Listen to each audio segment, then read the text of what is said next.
नमस्कार। एकटा माता के सम्मान दै छी से अपने सब सुनू।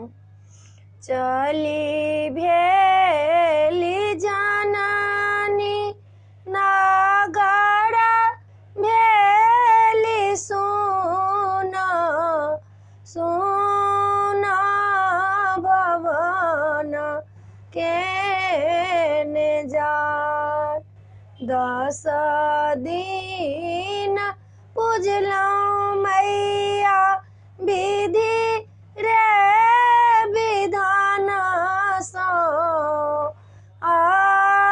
छत फूल चढ़ाऊ आरे नौरू उपमैया के 9 दिन पूजलौं सदा ही रखू रक्षपाल आरे चली भेली जननी नगर भेली सुना सुना भवन केने जाऊ अपने त जाइ छी मैया छोड़ी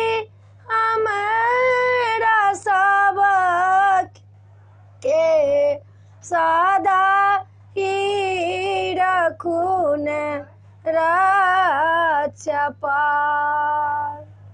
एहि वीडियो में माता के समदान एतबे छला। अपना सबके पसंद पड़त हमरा सब्सक्राइब जरूर करब।